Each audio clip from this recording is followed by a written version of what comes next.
37절로 44절의 말씀을 교독합니다. 명절 끝날 곧 큰 날에 예수께서 서서 외쳐 이르시되 누구든지 목마르거든 내게로 와서 마시라. 나를 믿는 자는 성령이 이룬 것 같이 그 배에서 생수의 강이 흘러나오리라 하시니 이는 그를 믿는 자들이 받을 성령을 가리켜 말씀하신 것이라. 예수께서 아직 영광을 받지 않으셨으므로 성령이 아직 그들에게 계시지 아니하시더라. 이 말씀을 들은 무리 중에서 어떤 사람은 이 사람이 참으로 그 선지자라며 어떤 사람은 그리스도라 하며 어떤 이들은 그리스도가 어찌 갈릴리에서 나오겠느냐. 성령이 이르기를 그리스도는 다윗의 씨로 또 다윗이 살던 마을 베들레헴에서 나오리라 아니하니 예수로 말미암아 무리 중에서 쟁론이 되니 그들 중 그를 잡고자 하는 자들도 있으나 손을 대는 자가 없었더라. 아멘. 우리 인사합시다. 눈부시게 아름답습니다. 오늘 우리가 상고하고자 하는 본문의 말씀은 예수님께서 예루살렘 절기를 맞이하여 예루살렘에 올라가신 때에 이루어진 말씀입니다. 오늘 7장의 요한복음 7장의 절기는 어느 절기이죠? 예수님이 올라가신 절기는? 예? 6월절? 6월절은 아닌데? 예, 7장 2절에 보면 초막절이라고 돼 있어요. 초막절. 그러니까 초막절 그 중간에 올라가셨잖아요. 예수님의 형제들이 7장의 서두는 예수님의 형제들이 절기가 다가오는 걸 보면서 이 절기 때 예수님이 대중들 앞에서 자신을 드러내셔서 사람들에게 인기를 얻어가지고 자신의 정치 그리고 사회적 어떤 기반을 만들라, 세력을 만들라라는 그런 조언을 했는데 예수님께서는 그 조언을 뿌리치시고서 형제들은 예루살렘에 올라갔을 때에 혼자 집에 계시다가 몰래 형제들이 만나지 않도록 몰래 절기 중간에 올라가셔서 성전에서 이제 예수님께서 가르침을 주신 것으로 이 7장의 내용은 전개되어집니다. 오늘 본문의 말씀은 이 절기의 끝날이다라고 말하고 있습니다. 37절 말씀을 다시 보면 명절 끝날 곧 큰 날에라고 표현을 하고 있습니다. 명절의 끝날인데 왜 큰 날일까요? 이것은 초막절, 다시 말하면 장막절이라고 하는 유대의 절기가 갖고 있는 특성을 우리가 한번 생각해 보아야 할 겁니다. 이 초막절이라고 하는 이 장막절의 그 기간, 7일의 기간 동안에 유대인들은 이 초막절과 장막절에 행하는 행동들이 있었습니다. 이 명절의 첫날부터 일곱째 날까지 매일마다 제사장이 금그릇에다가 물을 담아서 성전 앞에 있는 바위 위에 물을 부으면서 외치면서 낭독하는 성경 구절이 있었습니다. 그것이 스가랴서 14장 8절 말씀인데 초막절, 장막절에 매일 아침마다 금그릇에 물을 담아서 성전 앞에 바위에 물을 뿌리면서 제사장들이 이 말씀을 외쳤어요. 14장 8절 말씀 한번 읽어볼까요? 같이 읽습니다. 시작. 그날에 생수가 예루살렘에서 솟아나서 절반은 동해로 절반은 서해로 흐를 것이라. 여름에도 겨울에도 그러하리라. 제사장들이 외칠 때 이 외침을 아주 짤막하게 외쳤습니다. 그날의 생수가 예루살렘에서 솟아나리라 하고 물을 뿌렸습니다. 그러니까 초막절과 장막절에 물을 뿌린 이유는 무엇이냐면 반석에서 물을 내셨던 그러니까 초막절과 장막절이 무엇을 기념하는 절기죠? 뭘 기억하기 위해서 하는 절기예요? 광야 여정을 기억하는 거예요. 광야 여정. 그들이 광야에서 장막에서 지냈던, 초막에서 지냈던 40년의 광야 여정을 잊지 말자.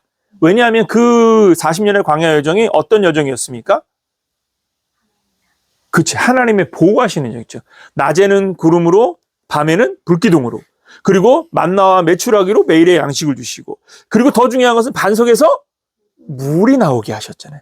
그러니까 사막에서 다른 것보다도 가장 중요한 건 뭐예요? 물이란 말이죠. 그러니까 그 사막을 기억하는 것의 가장 핵심은 무엇이냐면 물이라는 겁니다. 그래서 물을 뿌리면서 무엇을 선언했느냐? 그날에 생수가 예루살렘에서 솟아나리라. 스가랴서의 이 외침을 하면서 생명의 생수가 예루살렘에서 날 것이다 라는 믿음의 선포를 매일마다 했습니다. 그리고 이 절기의 끝날인, 이 끝날이 바로 오늘 본문에서 말하고 있는 큰 날인 거예요. 마지막 절기의 끝날인 큰 날에는 물을 뿌리지 않았어요. 물을 뿌리지 않고 무엇을 했느냐면 이 이야기를 하기 전에 한 가지를 잊어버렸네요. 생수를 뿌릴 때 제사장이 이렇게 외치면 백성들이 그 외침을 듣고 이제 화답을 합니다. 어떻게 화답했느냐? 이사야서 2장 3절 말씀 한번 보도록 합시다. 이사야서 12장 3절. 예, 같이 한번 읽어볼까요? 시작. 그러므로 너희가 기쁨으로 구원의 우물들에서 물을 기르리로다. 그러니까 이제 예루살렘에서 생수가 예루살렘에서 솟아나리라라고 제사장이 외치면 백성들은 서서 같이 화답을 합니다. 기쁨으로 구원의 우물들에서 물을 기르리라. 하나님이 물을 주실 것에 대한 믿음의 공포에 화답을 하는 것이죠. 이렇게 물을 붓는 날, 그리고 마지막 날에 이렇게 물을 부으면서 매일매일 그렇게 가다가 이제 명절의 끝날, 이제 말 그대로 오늘 본문에서 말하면 큰 날에는 무엇했냐면 이스라엘 백성들이 물 주기를 멈추고 무엇했냐면 다 같이 기도를 했습니다. 어떤 기도를 했을 것 같습니까? 예, 매일 아침마다 절기 기간 동안에 금 대접에다가 물을 담아서 바위에 뿌리면서 예루살렘에서 샘물이 솟아나리라 선언할 때 백성들은 서서 영생의 샘물, 기쁨으로써 구원의 우물들을 기를 것입니다 라고 화답을 했어요.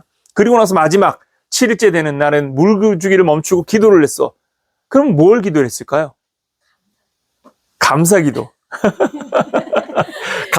감사기도일 수 있겠죠. 근데 중요한 건 뭡니까? 계속 생명의 생수를 구하고 있었잖아요. 그러니까 뭘 구해야 될까요? 기도할 때. 그렇죠. 이제 비를 주시기를 기도했습니다. 참 재미있는 것은 명절의 끝날에 이들이 한 건 뭐냐면 다 같이 힘을 모아서 비를 주시기를 기도했어요. 비를 주시기를 기도했을 때 처음에 이 비를 구할 때 이 비는 어떤 것이었을까요? 처음에 시작했을 때는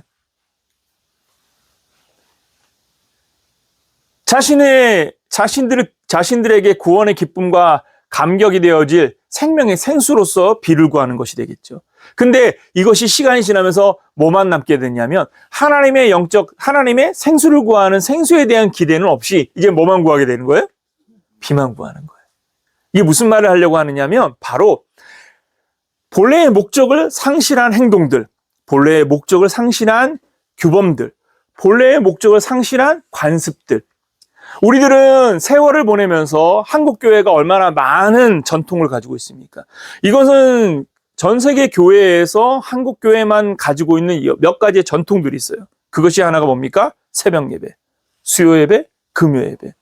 주중 예배는 사실은 외국에서는 이렇게까지 열심히 드리잖아요. 물론 이제 그 수요일이라든지 이렇게 하는 곳들도 있어요. 그런데 사실은 새벽 예배는 아예 우리나라 외에는 새벽 예배를 한 데가 없었거든.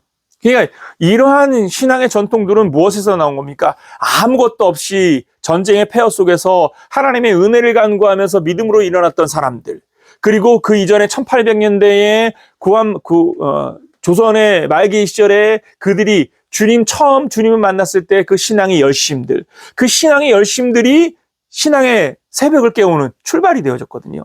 근데 지금은 무엇이 된 겁니까? 이것은 더 이상 무엇에 대한 도구가 됐느냐? 자기가 뭔가 필요를 구할 때에 새벽 기도를 해야 되는 방식이 되어져 버린 겁니다. 문제는 무엇입니까? 출발 때에 가지고 있었던 정신과 그리고 가지고 있었던 믿음의 열망과 그리고 가지고 있었던 영적 목표들은 다 없어진 채 규범과 관습만을 지키는 행동들은 무엇을 만드느냐? 결국은 자신들이 무엇을 위하여서 이 일을 해야 하는지를 잊어버린 채 그저 자기의 목적을 위하여 관습대로 행동하는 행동이 될 수 있다는 것입니다. 그럼 문제가 무엇입니까? 새벽 예배를 하는 게 문제입니까? 아니죠. 무엇을 위하여 이렇게 하고 있는지에 대한 영적 정체성을 상실한 것이 문제인 것이죠. 오늘날 한국교회는 차별금지법이라는 이 정치적인 이러한 행동들을 반대하기 위해서 오늘 이제 대집회를 하잖아요. 그런데 사실 정치적으로 뭔가를 하려고 하면 아무리 사람들이 외친다고 해서 그걸 막을 수 있습니까? 그걸 막을 수는 없습니다. 더 본질적인 문제는 무엇일까요? 사실은 교회 안에 이미 성도들 안에 그러한 사회적 이념과 생각들에 물들어 있는 사람들이 있다라는 게 더 큰 문제인 것이죠. 교회가 복음을 외칠 때에 그 복음을 외치는 것을 반대하는 사람이 있으면 그러면 무너져 버리는 겁니다. 다시 말하면 반대로 얘기하면 복음을 외칠 때 그 복음을 믿음으로 받아들이고 거기에 믿음으로 응답하는 사람들만 있다면 아무리 세상의 법이 무엇하다 할지라도 자기의 공동체를 지켜낼 힘은 충분히 가질 수 있다라는 것이죠. 무엇을 말씀드리고 싶으냐? 과연 우리는 무엇을 붙잡고 있는가라는 것입니다. 오늘 본문을 주의하여 보면 이들은 유대의 절기를 지키기 위하여 예루살렘에 모여 있습니다. 그리고 그들은 매일과 같이 장막절에 초막절에 행하는 관습을 따라서 하나님의 말씀을 선포하고 그 말씀대로 이루어지기를 기도할 것입니다. 그러한 현장에서 예수님께서 오늘 이 말씀을 주고 있는 것입니다. 어떤 말씀을 주셨습니까? 여러분 37절과 38절에 예수님의 말씀을 다시 한번 보십시오. 누구든지 목마르거든 내게로 와서 마시라. 나를 믿는 자는 성경의 이름과 같이 그 배에서 생수의 강이 흘러나오리라. 명절의 끝날에 그들은 무엇했다고 했죠? 기도했다고 했습니다. 무엇을 기도했습니까? 비 오기를 구합니다. 그런데 이 비의 목적은 무엇입니까? 스가랴서에서 말하고 있는, 그리고 이사야서에서 말하고 있는 생명의 생수입니다. 그런데 이 생명의 생수가 하늘에서 내리는 비가 아니라는 사실을 여러분 유대인들이 잊어버리고 있는 겁니다. 그들은 지금 하늘에서 비가 내리기를 구하고 있습니다. 그때 예수님께서 이거는 하늘에서 내리는 비의 문제가 아니야. 그들 앞에서 외치기를 뭐라고 말했느냐? 누구든지 목마르거든 내게로 와라! 라고 선언하고 있습니다. 이 외침은 무엇을 말하는 겁니까? 생명의 생수는 하늘에서 내리는 비가 아니라 지금 너희의 눈앞에 서 있는 구원자로 이 땅에 온 바로 내가 너희에게 생명의 생수이다라는 사실을 선포하고 있다는 사실을 깨닫기를 예수님은 축원합니다. 중요한 건 무엇입니까? 주께서 우리에게 주시고자 한 영적 계시, 그 영적 계시의 의미를 들여다보지 않으면 우리의 율법적인 행동들과 종교적인 행동들은 하나님의 은혜에 닿는 것들이 아니라는 것입니다. 그리고 행동이 잘못된 게 아닙니다.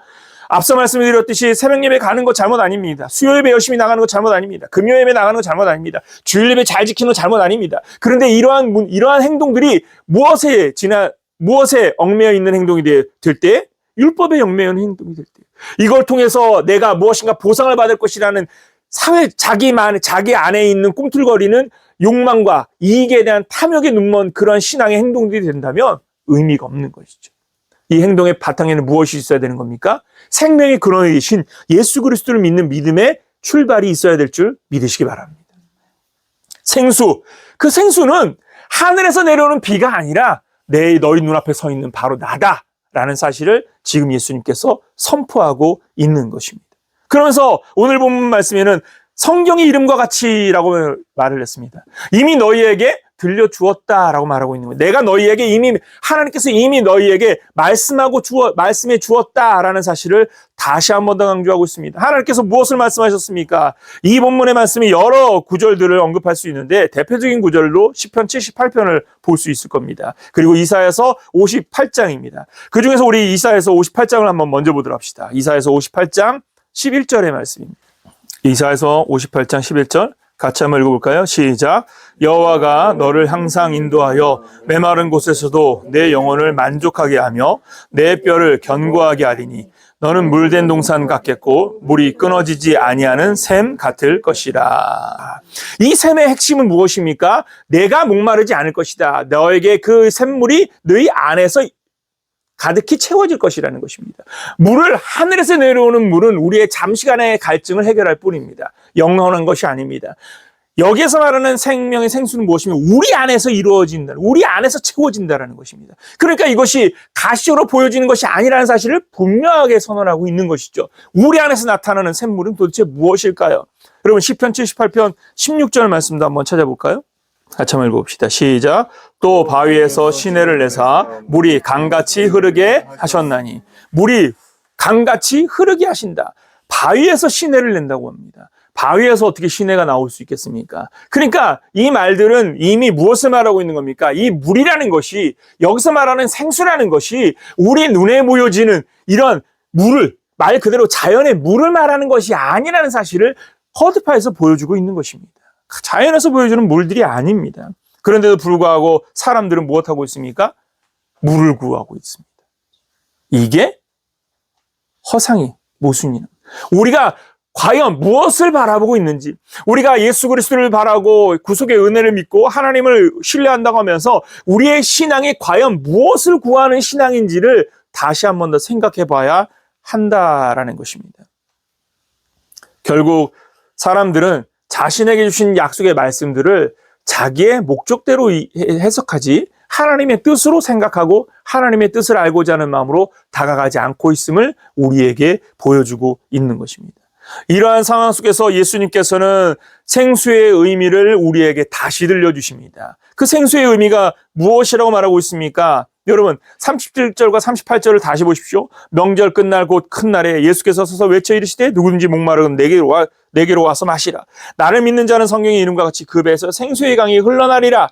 생수가 우리 안에서 흘러나는 것이다 라는 사실을 다시 한 번 더 확인해 줍니다. 생수가 우리 안에서 흘러납니다. 우리 안에서 흘러나는 생수, 그것은 무엇을 말하는 것일까요? 여러분 잠언 18장 4절 말씀 한번 읽어볼까요?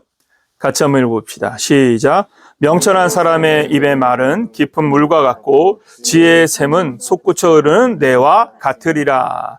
여기서 무엇을 말하는 겁니까? 명철한 사람의 입에서 나오는 말과 지혜의 샘을 표현하는 것. 그래, 그것이 우리 안에서 넘쳐나는 무엇과 같다고요? 흐르는 샘물과 같다라고 표현을 하고 있습니다. 그냥 성경은 우리 안에서 하나님의 우리에게 주시는 은혜의 샘물은 무엇이냐면 지혜와 명철이라는 것입니다. 지혜와 명철. 자, 오늘 본문은 몇 가지를 정리하는데 첫째, 예수님께서 장막절에 유대인들이 하늘에 비를 구하고 있을 그때에 예수님께서 생명의 생수는 너희 눈앞에 서 있는 나이다라는 사실을 첫 번째 선언하셨습니다. 두 번째, 그 생명의 생수는 또한 너희 안에서 차고 넘쳐나게 될 것이다. 예수 그리스도로 채워진 자들에게 하나님이 뭘 선물로 주시느냐? 명철과 지혜를 선물로 주실 줄 믿으시기 바랍니다. 그래서 야고보서에서는 뭐라고 말합니까? 야고보서에서 말씀해 보면 무엇을 구하라고 말하고 있습니까? 예? 지혜인 겁니다. 야고보서 1장 말씀 한번 찾아보도록 합시다. 야고보서 1장 5절 같이 한번 읽어볼까요? 시작. 너희 중에 누구든지 지혜가 부족하거든 모든 사람에게 후히 주시고 꾸짖지 아니하시는 하나님께 구하라. 그리하면 뭘 구하라고요? 지혜를 구하라는 겁니다. 야고보서는 우리가 너무나도 잘 알듯이 믿음을 말로 하는 것이 아니라 행동으로, 삶으로 가지고 가는 것이 그것이 믿음이다라고 말합니다. 그래서 야고보서는 과감하게 뭐라고 말합니까? 행함이 없는 믿음은 죽었다라고까지 표현합니다. 그런데 이 행위를 말하기 이전에 야고보서에서 첫 번째 가장 먼저 언급한 것이 무엇이냐면 지혜를 구하라는 것입니다. 왜입니까? 지혜가 곧 주께서 우리에게 주시는 은혜이기 때문인 것입니다. 예수 그리스도를 믿는 자들에게 하나님이 주시는 선물이 뭐냐? 지혜의 선물이고 명철의 선물인 줄 믿으시기 바랍니다. 지혜와 명철이 우리 안에서 넘쳐나게 할 것이다 라고 말하고 있는 것입니다. 채워서 우리 안에서 넘쳐나게 하실 것이다 라는 겁니다. 그러면서 이 두 가지 해석을 넘어서서 오늘 본문은 세 번째, 이 생명의 생수에 대한 분명한 정의를 말합니다. 그 정의가 무엇입니까? 39절의 말씀을 한번 읽어봅시다. 본문 39절입니다. 같이 한번 읽어볼까요? 시작. 이는 그를 믿는 자들이 받을 무엇을 가리켜 말한 것이라고요? 성령을 가르쳐 말한다고 합니다. 자, 첫 번째 예수님께서 목마른 자들아 다 내게로 오라 라고 말할 때 이 내게로 오라는 선언을 통해서 생명의 생수는 너희 눈앞에 서 있는 나이다라는 사실을 선언하였습니다. 그러면서 이 생명의 생수가 성경의 이름과 같이 너희 배에서 차고 넘치게 될 것인데 그 차고 넘치게 될 것은 무엇이라고요? 명철과 지혜라는 사실을 말합니다. 그리고 나서 오늘 이 본문에서 이 생명의 생수를 다르게 정의했는데 그건 뭐냐? 바로 너희와 함께 있을 성령이다 라고 말을 하고 있는 것입니다. 왜 성령을 얘기하셨을까요? 성령을 말씀하신 이유가 무엇입니까? 성령을 말씀하신 이유는 한 가지입니다. 우리가 거듭남이라는 것은 성령을 통하여서 이루어지는 일이기 때문인 것입니다. 요한복음 3장 5절 말씀을 보십시오. 요한복음 펼치고 있으니까 같이 한번 읽어볼까요? 시작. 진실로 내게 이르노니 사람이 물과 성령으로 나지 아니하면 하나님의 나라에 들어갈 수 없느니라. 예수님께서 지금 거짓말 하시는 건 아니잖아요. 그렇죠? 예수님께서 무엇을 가르치셨습니까? 무엇과 무엇으로 거듭나야 된다고요? 물과 성령으로입니다. 그러니까 예수 그리스도께서 이 땅에 오셔서 우리를 위하여 대속의 보혈의 피를 흘리시고 그분께서 그 예수님께서 이 땅에 계셨습니까? 우리를 위하여 보혈의 피를 흘리신 예수님은 어떻게 하셨습니까? 그렇죠. 부활하시고 승천하셨습니다. 올라가셨어요. 예수님이 지금 이곳에 계신 것이 아닙니다. 핵심은 무엇입니까? 예수님께서 가셔야지만 누가 오시기 때문에? 성령이 오시기 때문인 것입니다.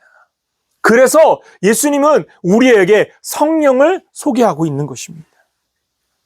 생명의 생수가 성령인 이유가 바로 여기 있는 것입니다. 예수님 초림 당시에 예수님 자신이 생명의 생수임을 선언하십니다. 그런데 예수님이 초림 이후에 우리의 생명의 생수는 무엇이 될 것이냐? 성령이 될 것이라는 사실을 선언하고 있는 겁니다. 그러니까 생명의 생수를 구하는 자들은 무엇을 구하는 자들이어야 되는 겁니까? 성령을 구하는 자가 되어야 되는 겁니다. 성령을 구하는 자들. 예수 그리스도를 믿는 자들이 이 믿음의 출발이 성령을 통하여서 이루어진 것처럼 우리의 신앙의 삶의 명철과 지혜는 누굴 통해서 부어지는 겁니까? 성령을 통해서 부어지는 것입니다. 성령의 역할이 무엇입니까? 요한복음 14장 26절을 보십시오. 성령의 역할이 뭡니까? 같이 한번 읽어봅시다. 시작. 보혜사 곧 아버지께서 내 이름으로 부르신 성령이라 너희에게 모든 것을 가르치시고 내가 너희에게 말한 모든 것을 생각나게 하리라. 그렇죠. 보혜사 곧 아버지께서 내 이름으로 보내실 성령. 그러니까 성령께서 우리에게 찾아오시고 주를 믿는 자들에게 선물로 성령이 부어지는 것입니다. 이 성령이 하실 일이 뭐라고요? 두 가지. 첫 번째, 가르치시고, 두 번째, 생각나게 해요. 같이 읽었잖아요. 예? 보십시오. 성령, 그가 너희에게 모든 것을 무엇하시고 가르치시고 내가 너에게 말한 모든 것을 무엇하게 하신다고요? 생각나게 하리라. 여러분, 왜 생각나게 하는 겁니까? 지혜와 명철은 뭡니까? 지식과 지혜와 명철의 차이는 무엇입니까? 지식은요, 정보입니다. 정보와 데이터입니다. 그런데 이 정보와 데이터를 운영할 수 있는 능력이 뭡니까? 그럼 그것이 지혜이고 명철인 겁니다. 가장 적절한 상황에서 가장 적절하게 활용할 수 있는 것. 여러분, 그런 지혜가 사람을 무엇하게 하느냐? 성장하게 하는 것입니다. 발전하게 하는 것입니다. 그래서 사람들이 뭘 구하려고 하는 겁니까? 지혜를 구하는 것입니다. 여러분들도 지혜를 구하는 자가 되시기를 예수님의 이름으로 축원합니다. 왜냐? 이 시대에 필요한 것, 여러분, 요령이 아니라 지혜입니다. 명철입니다. 무엇을 분별하고 판단하고 그 안에서 우리가 어떻게 행동하고 어떻게 대응하며 어떻게 우리의 신앙의 삶을 지키면서 나아가야 할지를 판단하는 생각, 능력, 그리고 운영할 수 있는 힘, 그것이 영적 지혜인 줄 믿으시기를 예수님의 이름으로 축원합니다. 그래서 성령의 역할은 무엇이냐? 바로 우리에게 명철과 지혜를 부어주시는 것입니다. 그러니까 오늘 성경 말씀을 통해서 예수님께서는 우리에게 뭘 말씀하시느냐? 지금 유대 사회인들, 종교인들, 어떻게 보면 유대인들이 하나님을 신뢰하는 종교인으로서의 표상이지 않습니까? 그런데 이러한 모습을 통하여서 우리가 갖고 있는 종교적 행위의 모순이 무엇인지를 우리에게 말해주는 겁니다. 그 모순이 무엇입니까? 우리가 쫓고 있는 신앙의 전통들과 우리가 따라가는 신앙의 관습들과 우리가 행동하는 신앙의 습관들, 이러한 것들이 나쁜 것은 분명히 아닙니다. 그런데 처음 그것을 시행할 때, 처음 그 행동을 취할 때 그 영적 정신과 생각을 잊어버린 채 무엇만 하느냐? 그냥 모순만 따라가는 겁니다. 여러분, 우리가 만약 새벽을 깨우려고 하는 마음이 하나님의 은혜를 간절히 사모하는 영적 영역에서 하나님과의 영적 교류와 교통을 위하여 내가 새벽을 일어난다면 하나님 그것을 기뻐하실 것입니다. 그런데 이건 문제가 좀 있는데 이 문제를 내가 어떻게 해결하지? 물론 새벽을 깨워서 일하는 거 얼마나 좋겠습니까? 그런데 거기에 본래의 목적은 무엇입니까? 내가 무엇인가를 얻기 위한 방법인 것이죠. 그것이 물론 그렇게 출발해서 새벽을 깨우는 습관으로 자신의 삶을 바꿔 나가는 좋은 계기도 될 수 있을 겁니다. 그런데 핵심은 무엇이냐면 왜, 무엇 때문인가, 무엇 때문에 이라는 것입니다. 지금 이 장막절에 예수님께서는 관습적으로 행동하는 유대인들 앞에 서서 내가 생명의 생수이다라는 사실을 들려줍니다. 그리고 뭐라고 말하느냐? 이 생명의 생수는 너희 안에 지혜와 명철을 부여하는 것이며, 그리고 내가 떠난 이후에 너희에게 성령으로서 이 생명의 생수가 너희 안에 충만하게 채워질 것이라는 사실을 선포하고 있다는 사실을 깨닫기를 예수님의 이름으로 축원합니다. 그래서 성령의 충만함이 출발점이 되는 것입니다. 오순절 마가다락방에 하나님의 성령이 임재한 이후에 이 유대의 관습과 그리고 종교적인 행위로 살던 주의 제자들이 완전히 깨어져 버립니다. 그리고 그들은 성령에 의하여서 하나님의 말씀을 선포하기 시작합니다. 사도행전 2장 4절 말씀 보십시오. 사도행전 2장 4절 시작. 그들이 다 성령의 충만함을 받고 성령이 말하게 하심을 따라 다른 언어들로 말하기를 시작하니라. 예, 성령의 충만함을 통하여서 성령으로 말하게 하시고 성령으로 다른 언어로 표현하게 하시는 겁니다. 누가 그렇게 하신다고요? 성령이. 예, 성령이. 사도행전 7장 55절 말씀에 보면 스데반이 성령이 충만하여 하늘을 우러러 주목하여 하나님의 영광과 및 예수께서 하나님 우편에 서신 것을 보며 하나님의 영광을 바라보았다라고 기록하고 있습니다. 무엇으로서? 성령으로서. 그래서 사도행전 7장에 있는 스데반이 순교 현장에서 돌에 맞아 죽으면서도 영광을 바라보는 것, 여러분 이게 성령이 주신 은혜인 겁니다. 사람의 힘으로 할 수 있을까요? 만약 스데반에게 성령이 없이 혼자서 자기가 돌에 맞는다고 하면 어떻게 했을까요? 아마 사람의 육체에 오는 통증과 아픔 때문에 온갖 욕을 하면서 저주를 했을지도 모릅니다. 그러나 그는 사람의 육에 의한 삶이 아니라 성령에 사로잡힌 바 삶을 살았기 때문에 육신의 고통을 뛰어넘는 영적 시안으로 살았던 것입니다. 여러분, 사람이 갖고 있는 제한적인 그 육체적인 제한과 사상적인 제한을 너무 높게 바라보지 마십시오. 어느 누구도 자기가 감내할 수 있는 고통과 그 뛰어넘을 수 있는 고통의 한계가 없는 사람은 없습니다. 그런데 그것을 넘어설 수 있는 힘은 어디서 나오느냐? 성령을 통해서 나온다는 사실을 잊어서는 안 됩니다. 그래서 우리에게 뭐가 중요한 겁니까? 성령이 중요한 겁니다. 여러분, 성령의 충만함을 구하는 자가 됩시다. 그리고 이 성령이 얼마나 중요한가 하면 성령을 모독하는 사람은 사함을 받지 못할 것이라고 선언합니다. 여러분, 누가복음 12장입니다. 12장 10절 말씀을 한번 보고 마치도록 합시다. 한번 읽어봅시다. 시작. 누구든지 마음을 기도하며 사하심을 받으려니와 성령을 모독하는 자는 사하심을 받지 못하리라. 예, 성령을 모독하는 사람은 무엇을 받지 못한다고요? 사함이 없다. 예. 말로 어떤 일들을 행할 수 있습니다. 왜냐하면 우리가 말이 온전할 수는 없거든요. 말에 실수가 많습니다. 그런데 가장 중요한 것은 성령을 모독하면 거기에는 사함은 없다라고 선언합니다. 왜냐하면 우리 안에 내주하시는 성령께서는 우리를 도우기 위하여 내주하시는 하나님이시기 때문인 겁니다. 여러분, 하나님의 성령을 구하는 자가 됩시다. 우리에게 필요한 건 뭐냐면 바로 이 성령의 충만함입니다. 우리 아까 잠깐 앉아서 우리 상돈 형제도 말하겠지만 우리의 삶에서 우리가 뭔가 작정을 하고 의지를 가지고 어딘가 특정한 장소에서 앉아가지고 무릎을 꿇고 기도하는 것 너무 좋은 행동입니다. 좋은 결단입니다. 그런데 이러한 결단들과 이러한 행동들 쉽지 않습니다. 특히나 현대사회에는 이렇게 뭔가 몰입하여서 기도할 수 있는 공간과 시간과 장소를 만든다는 것이 어렵습니다. 그러면 우리는 기도하지 말아야 됩니까? 아니요. 우리가 하나님의 성령의 개입과 하나님의 성령의 내주와 하나님의 성령의 함께 하심을 믿는다면, 성령이 지금 나와 함께 하심을 믿는다면, 그리고 그 성령께서 나에게 지혜와 명철을 주실 것을 믿는다면 필요했다. 내가 순간 어떠한 잡념과 생각과 위기와 어려움들 속에 처할 그 순간에 여러분 성령을 구하십시오. 기도하십시오. 눈을 감아야 될 필요도 없습니다. 손을 모아야 될 필요도 없습니다.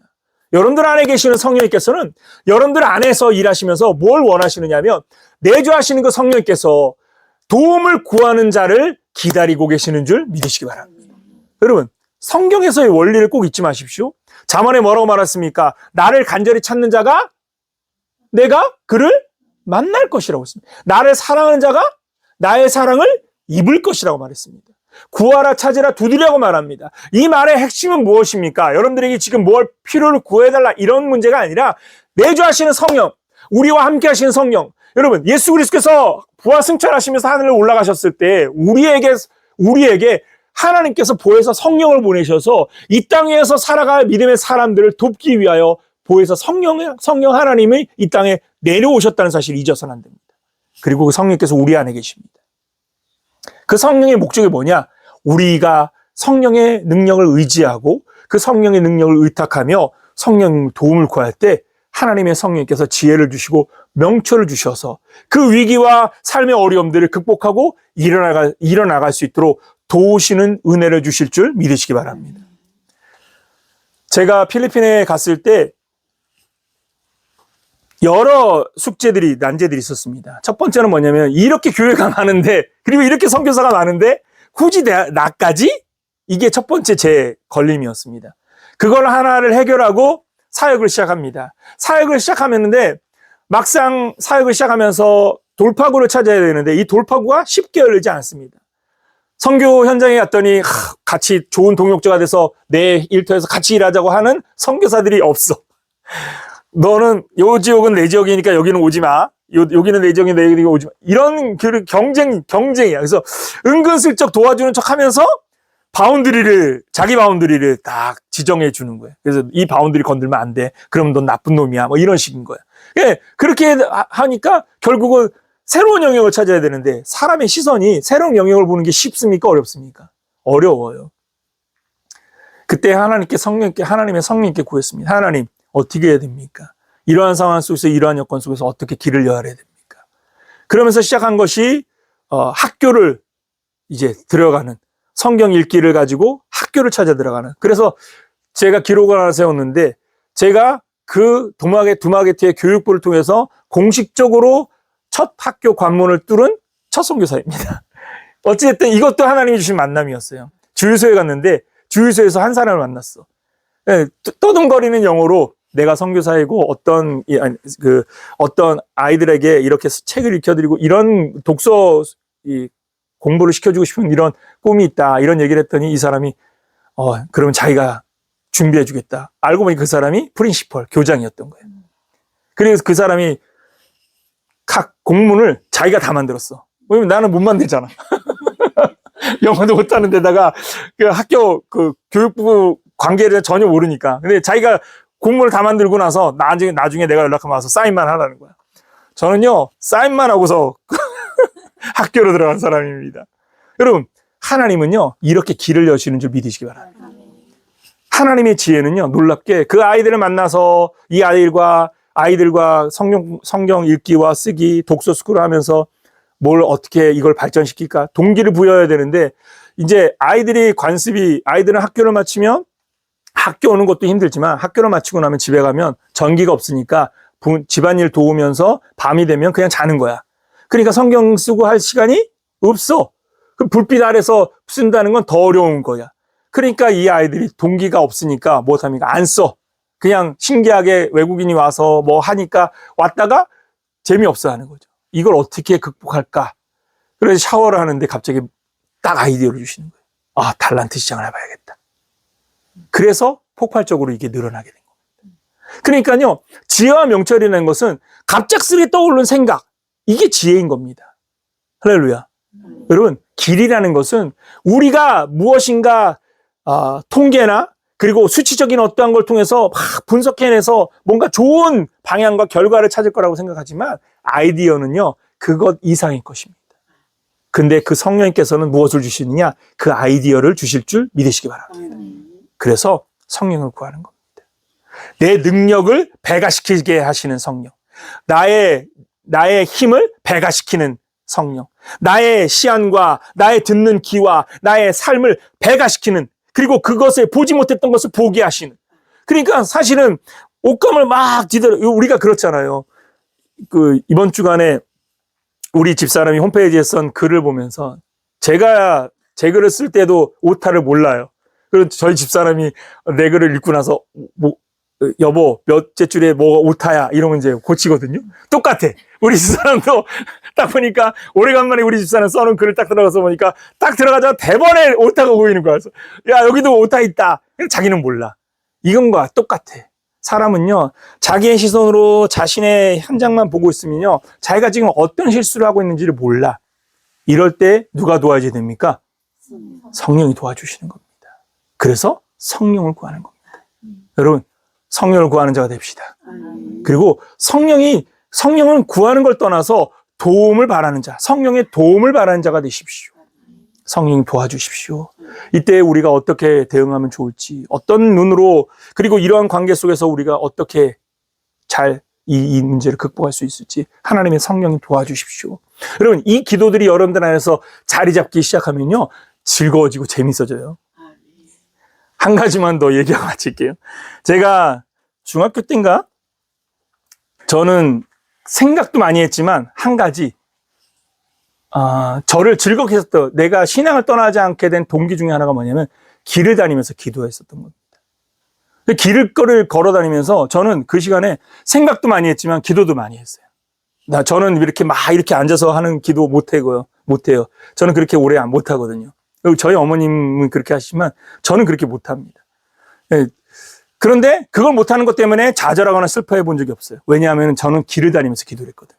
길거리 다니면서 하늘을 바라보면서 하나님 이 멋진 하늘을 주시고 오늘도 이렇게 풍요로운 삶을 주셔서 너무 감사합니다. 그래서 하나님과 대화하는 기도하는 시간을 많이 가졌어요.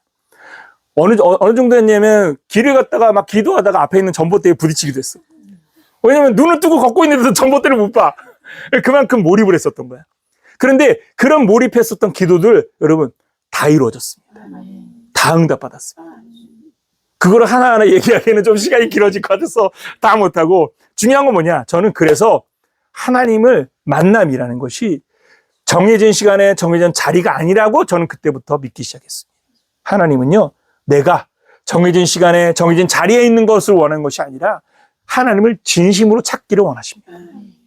그리고 그 성령의 은혜를 구하고 성령의 개입을 간구하고 성령의 지혜를 구하면 하나님은 반드시 거기에 응답하신다는 사실을 깨닫기를 예수님으로 축원합니다. 왜냐? 내가 만난 하나님이 그 하나님이었거든요. 여러분들도 그런 하나님을 만나며 그 하나님과 동행하는 삶의 기쁨. 그래서 저는 동행이라는 이름을 좋아하는 겁니다. 하나님과 동행하는 삶. 동행이라는 것은 특별한 것이 아닙니다. 여러분, 함께 한다는 것이 즐거운 것, 이게 행복인 겁니다. 함께 하는 것이 즐겁지 않으면 이건 행복이 아닌 거죠. 함께 하는 게 즐거운 것 자체가 행복인 거잖아요. 행복은 따는 게 아니거든요. 사실은 행복이라는 것은요, 뭐가 있어서가 아니라 그 사람과 내가 함께 있는 것이 행복한 그 순간이 행복한 거야. 안 그렇습니까? 하나님과 마찬가지예요. 하나님도 여러분들에게 뭘 바라시는 것이 아니라 그 순간순간 하나님과 함께 하는 것, 그걸 하나님이 기뻐하신다는 사실 잊지 말기를 예수님으로 축원합니다. 그렇게 하나님과 동행하는 그리스도인들이 되어지기를 예수님으로 축원합니다. 그러려면 누구를 구하면서 살아야 돼? 성령을 구해야 돼. 성령님, 보혜사 성령님, 내게 가르치시고 내게 생각나게 하시는 성령님, 내게 지혜를 주시고 내게 명철을 주시는 성령님, 이 상황 속에서, 이 위기 속에서 제가 어떻게 이것을 극복하면 좋을까요? 지혜를 주십시오. 번쩍이는 아이들을 주십시오. 그런 은혜를 구하면서 하나님의 성령과 동행하는 기쁨을 누리기를 예수님으로 축원합니다. 기도하겠습니다. 언약하신 말씀대로 신실하게 이행하시는 아버지 하나님, 오늘도 약속하신 말씀 속에서 보혜사 성령님과 함께하는 삶의 지혜를 얻게 하신 것 감사를 드립니다. 오늘 주신 약속의 말씀처럼 성령님과 동행하는 우리의 삶이 되게 하여 주시옵시며 성령님을 의탁하는 우리의 삶이 되게 하여 주시옵소서. 하나님의 성령을 구할 때에 하나님의 자녀들에게 지혜와 명철을 주시되 그들이 어떤 위기, 어떤 삶의 장벽, 어떤 삶의 문제 앞에 있든지 그 문제를 해결할 지혜로 또한 명철로 함께하여 주셔서 하나님의 성령의 이끄심 속에서 그 문제를 뛰어넘는 기쁨을 맛보는 즐거움을 누리게 하여 주시옵소서. 그렇게 성장하는 하나님의 기업, 하나님의 자녀가 되게 하여 주시고 그렇게 자라나는 우리 공동체가 되게 하여 주시옵소서. 오늘도 하나님의 성령을 구하는 자들 위해 생명의 생수처럼 저들의 삶에 충만하게 성령으로 채워주시고 흘러 넘쳐나게 하여 주시고 그것으로 인하여서 성령과 동행하는 기쁨으로 충만케 하여 주시옵소서. 여호와 하나님이 우리와 함께하여 주심을 믿고 감사를 드리며 예수 그리스도의 이름으로 기도드립니다. 아멘.